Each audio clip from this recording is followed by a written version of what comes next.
कल्याण डोंबिवली महानगरपालिका निवडणुकीमध्ये ठाकरेंच्या शिवसेनेचे 2 नगरसेवक संपर्कात नाही आहेत।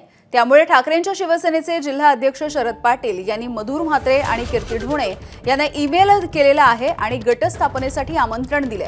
सोबतच दोघांच्याही घराच्या बाहेर गटस्थापनेसाठी उपस्थित राहण्याविषयी नोटीसही चिटकवण्यात आली आहे। या संदर्भात ठाकरेंच्या शिवसेनेचे जिल्हा प्रमुख शरद पाटील यांच्यासोबत आमच्या प्रतिनिधींनी बातचीत केली आहे। बघूया।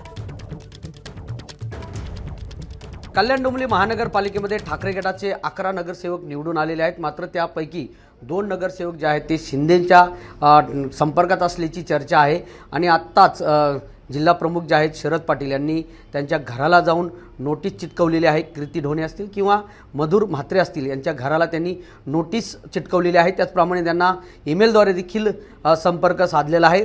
आपण त्यांच्याकडून जाणून घेणार आहोत काय नेमकं नोटीस तुम्ही त्यांच्या घराला चिटकवलेली आहे आणि काय मागणी केली त्या नोटीसमध्ये। आपण पक्षाची जी काय प्रोसेस आहे की गटनेता निवडणे व इतरही काही गट स्थापन करण्यासंदर्भात ही नोटीस आहे आणि ही नोटीस त्यांनी संपर्क न साधल्यामुळे किंवा संपर्कात न आल्यामुळे आज कीर्ती ढोणे व मधुर म्हात्रे यांच्या घरावर नोटीस लावण्यात आलेली आहे। काय तुम्ही प्रयत्न केले ते त्या शिंदेंच्या संपर्कात आहेत अशी चर्चा आहे, ही अधिकृत चर्चा आहे का किंवा तुमचं काही बोलणं झालं का त्यांच्याशी?